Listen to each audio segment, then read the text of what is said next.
जय हिंद दोस्तों, और एग्जाम टॉपर एजुकेशन के यूट्यूब चैनल में आपका स्वागत है। तो आज मैं आपके लिए बहुत ही खास और स्पेशल वीडियो लेकर आया हूं। दोस्तों आज हम लोग पढ़ेंगे भारत की यानी फिजिक्स के सबसे first chapter reflection of light, प्रकाश का परावर्तन। और ये वीडियो आपके अपने आप में एक मास्टर क्लास होगा। मास्टर क्लास कहने का मतलब आपको ऐसा टॉपिक जिसके बारे में सबसे ज़्यादा कन्फ्यूज रहते हैं, जैसे कि प्रकाश की किरणें, प्रकाश का अपवर्तन, प्रकाश का परावर्तन, इसमें सबसे ज़्यादा कन्फ्यूज रहता है। तो आइए देखते हैं, एक एक करके सभी पॉइंट को देखेंगे और सभी पॉइंट को कोशिश करेंगे कि सबसे अच्छा हो। हमारा जो प्रश्न हो उसमें हमारा प्रश्न इसको पढ़ने के बाद एक भी प्रश्न ना छूटे, उसको कोशिश करते हैं। तो आइए देखते हैं एक एक करके सभी पॉइंट को। प्रकाश का परावर्तन, रिफ्लेक्शन ऑफ लाइट। तो सबसे फर्स्ट पॉइंट हमारा करा है प्रकाश की किरणें। वाट प्रकाश की किरणें किसे कहते हैं? Ray of light. इसको इंग्लिश में कहेंगे क्या? Ray of light. सीधी रेखा में गमन करने वाले प्रकाश को प्रकाश की किरणें कहते हैं। क्या कर रहा है हमारा? सीधी रेखा में, यानी जब एक स्ट्रेट लाइन में गमन करता है जब प्रकाश की किरणें हमेशा क्या करता है? स्ट्रेट लाइन में ही गमन करता है, यानी सीधी रेखा में ही गमन करता है।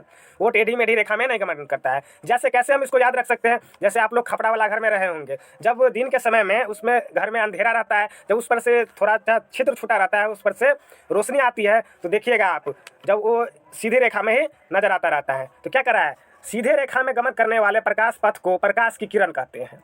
नेक्स्ट पॉइंट देखते हैं। ये पॉइंट हमको आपको याद रखना होगा और ये एग्जाम में बार बार पूछा जाता है। प्रकाश की किरणें किसे कहते हैं? ये भी 2 नंबर में पूछ देता है। तो नेक्स्ट देखते हैं, आगे देखिए। आगे हमारा क्या करा है? किरण पुंज क्या है?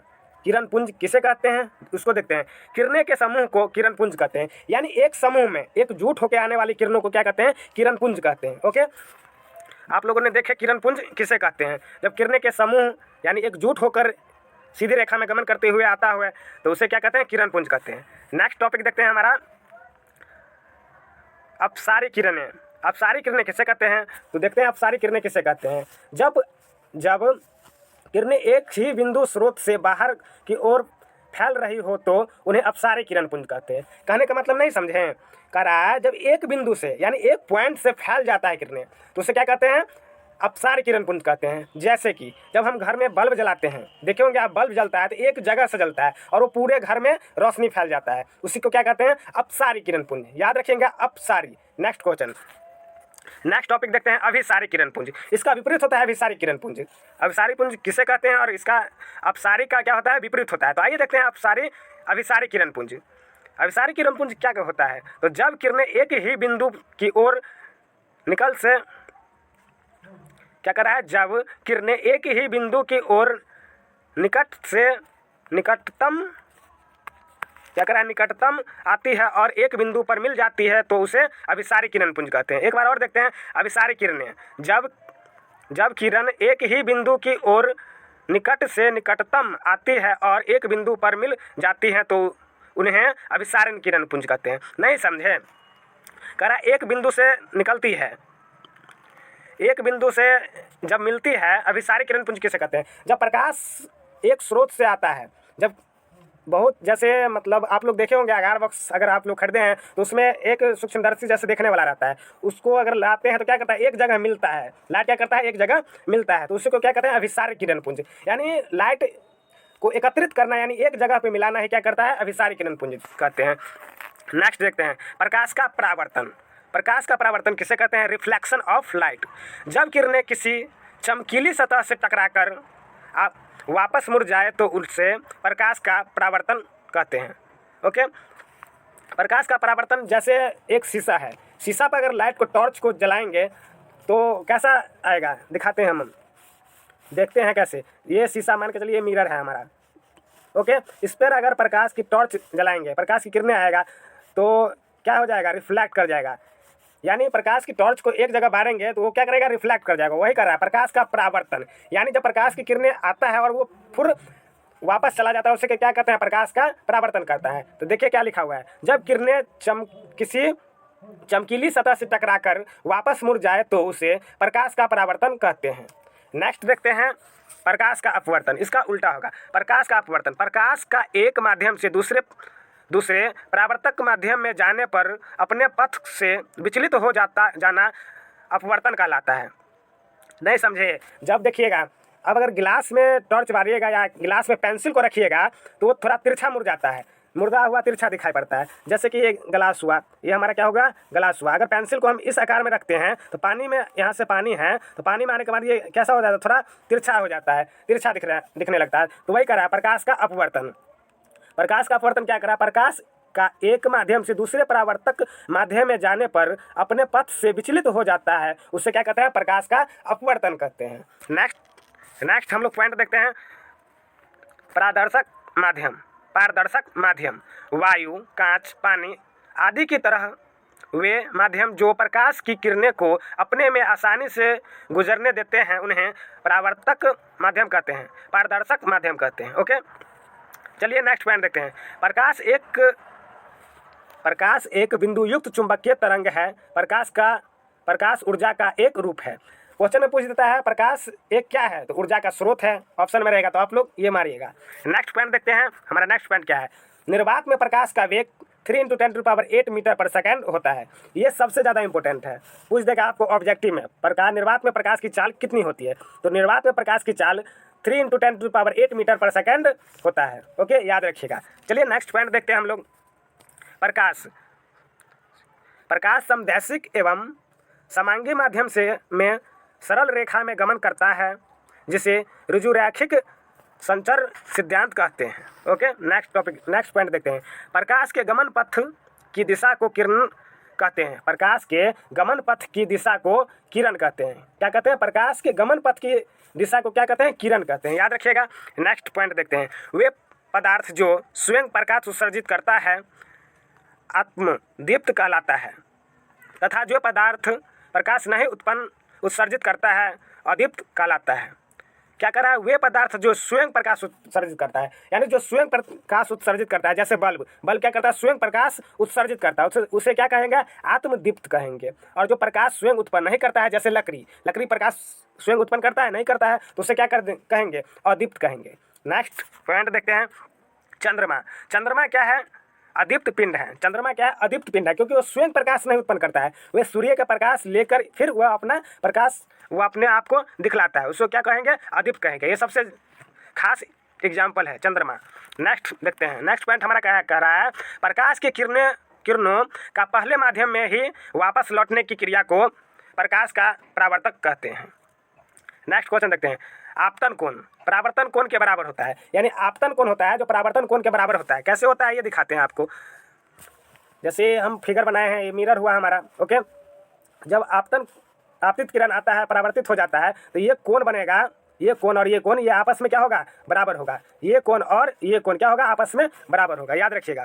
क्या करें, आपतन कोण परावर्तन कोण के बराबर होता है। ओके, चलिए नेक्स्ट देखते हैं। नेक्स्ट पॉइंट, प्रतिबिंब 2 प्रकार के होते हैं। प्रतिबिंब कितने प्रकार के होते हैं, आपको ऑब्जेक्टिव में पूछेगा प्रतिबिंब कितने प्रकार के होते हैं, तो प्रतिबिंब 2 प्रकार के होते हैं। कौन कौन, वास्तविक प्रतिबिंब एवं काल्पनिक प्रतिबिंब। याद रखिएगा कौन कौन प्रतिबिंब होता है, तो वास्तविक प्रतिबिंब होता है पहला, और दूसरा क्या होता है, तो काल्पनिक प्रतिबिंब होता है। नेक्स्ट पॉइंट देखते हैं हम लोग। वास्तविक प्रतिबिंब उल्टा बनता है। वास्तविक प्रतिबिंब कैसा बनता है पूछ देगा, तो वास्तविक प्रतिबिंब कैसा बनता है, तो उल्टा बनता है, जबकि काल्पनिक प्रतिबिंब सीधा बनता है। याद रखिएगा, वास्तविक प्रतिबिंब क्या बनता है, तो उल्टा बनता है, और काल्पनिक प्रतिबिंब सीधा बनता है। नेक्स्ट पॉइंट देखते हैं। समतल दर्पण द्वारा बना प्रतिबिंब काल्पनिक, सीधा तथा वस्तु के समान आकार का होता है। क्या करा है, समतल दर्पण द्वारा। जब समतल दर्पण किसे कहते हैं, आईना होता है ना हमारा शीशा, वो समतल दर्पण होता है।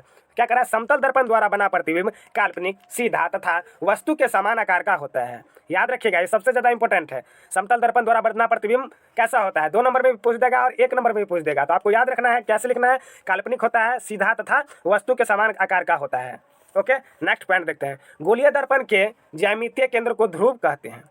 क्या कहते हैं, गोलीय दर्पण के ज्यामितीय केंद्र को क्या कहते हैं, तो ध्रुव कहते हैं। ये भी पूछता है, ये भी इंपॉर्टेंट है, इससे P से सूचित किया जाता है। याद रखिएगा, गोलीय दर्पण के ज्यामितीय केंद्र को ध्रुव कहते हैं, इसे P से सूचित किया जाता है।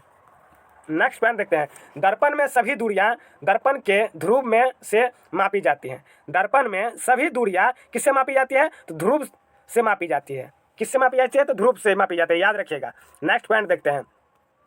जिस दर्पण का परावर्तक सतह किसी खोखले गोले का एक भाग है, गोलीय दर्पण कहलाता है। क्या करा है, जिस दर्पण का परावर्तक सतह किसी खोखले गोले का एक भाग है, गोलीय दर्पण कहलाता है। यानी किसी खोखला गोला है, ये खोखला गोला है, इसको अगर काट देंगे, इस तरह से काट देंगे तो कैसा दिखेगा, ये ऐसा ना दिखेगा, तो इसको क्या कर देगा, गोलीय दर्पण कहेंगे, याद रखिएगा। नेक्स्ट पॉइंट देखते हैं, अवतल दर्पण की फोकस वास्तविक एवं उत्तल दर्पण का फोकस काल्पनिक होता है। याद रखिएगा अवतल दर्पण का फोकस कैसा होता है, तो अवतल दर्पण की फोकस वास्तविक होता है। ओके, अवतल दर्पण का फोकस कैसा होता है, तो वास्तविक होता है, एवं उत्तल दर्पण का फोकस क्या होता है, काल्पनिक होता है। उत्तल दर्पण का फोकस कैसा होता है, तो काल्पनिक होता है। नेक्स्ट पॉइंट देखते हैं, दर्पण के ध्रुव एवं फोकस के बीच की दूरी को फोकस दूरी या फोकसांतर कहते हैं। क्या कहते हैं, आइए एक बार और पढ़ते हैं इस पॉइंट को। दर्पण के ध्रुव एवं फोकस के बीच की दूरी को फोकस दूरी या फोकसांतर कहते हैं। फोकस दूरी का ही दूसरा नाम क्या है, फोकसांतर है, याद रखिएगा।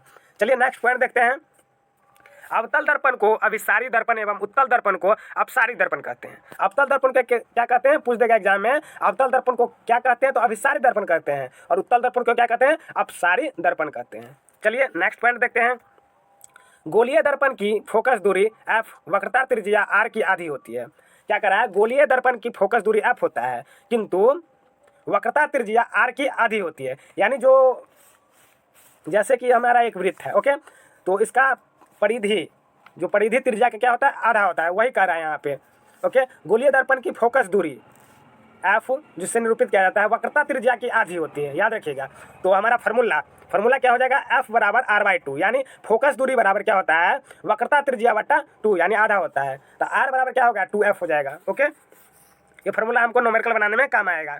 नेक्स्ट क्वेश्चन देखते हैं हम, अवतल दर्पण का उपयोग सोलर कुकर में, अवतल दर्पण का उपयोग पूछ देगा हमारा 2 नंबर में क्वेश्चन, क्या पूछ देगा, अवतल दर्पण का उपयोग। तो अवतल दर्पण का उपयोग क्या लिखेंगे, अवतल दर्पण का उपयोग सोलर कुकर में, हजामी दर्पण में, गाड़ियों के अग्रदीप्त में किया जाता है। किस किस में किया जाता है, तो सोलर कुकर में किया जाता है, हजामी दर्पण में किया जाता है, गाड़ियों के अग्रदीप में किया जाता है। याद रखिएगा किसका, अवतल दर्पण का उपयोग। अवतल दर्पण का उपयोग कहाँ कहाँ होता है, तो सोलर कुकर में होता है, हजामी दर्पण में होता है, गाड़ियों के अग्रदीप में किया जाता है। ओके, चलिए नेक्स्ट पॉइंट देखते हैं, उत्तल दर्पण। उत्तल दर्पण का उपयोग साइड मिरर के रूप में किया जाता है। ये सबसे ज़्यादा क्वेश्चन पूछा जाता है, उत्तल दर्पण हमेशा सबसे ज़्यादा क्वेश्चन पूछा जाता है इससे। उत्तल दर्पण का पूछ देगा उपयोग कहाँ होता है, तो उत्तल दर्पण का उपयोग साइड मिरर के रूप में किया जाता है। दर्पण सूत्र क्या है, तो 1/f इजकल टू क्या होता है, 1/v + 1/u, या ऐसे लिख सकते हैं 1/v + 1/u is equal to 1/f होता है। दर्पण सूत्र है ये 1 नंबर में आता है क्वेश्चन, और इससे न्यूमेरिकल भी बनता है, तो इसको कोशिश कीजिएगा कि हमारा याद हो जाए। दर्पण सूत्र क्या है, तो 1/f is equal to 1/v + 1/u, जहाँ u क्या है वस्तु की दूरी, v क्या है प्रतिबिंब की दूरी, और f क्या है फोकस दूरी। चलिए नेक्स्ट देखते हैं, नेक्स्ट पॉइंट हमारा क्या है, प्रतिबिंब की ऊंचाई के अनुपात को आवर्धन कहते हैं। याद रखिएगा 1 नंबर में आता है, सबसे इंपॉर्टेंट है, प्रतिबिंब की ऊंचाई के अनुपात को आवर्धन कहते हैं। तो ये हम लोगों ने टॉपिक का जो मेन पॉइंट था, जिसको कहते हैं क्या, मक्खन क्लास, ये था। इसको पूरा पॉइंट याद रखिएगा, एक भी आपका ऑब्जेक्टिव नहीं छूटेगा। हम कल आपको इसके नेक्स्ट टॉपिक में इसी से रिलेटेड जितना क्वेश्चन बनेगा हम सब लाएंगे। 50 से उम्मीद है कि ज़्यादा ही क्वेश्चन रहेगा, 100-150 क्वेश्चन रहेगा। तो नेक्स्ट वीडियो में मिलते हैं, तब तक के लिए थैंक यू, जय हिंद। जुड़े रहें ऑल एग्जाम टॉपर एजुकेशन के साथ।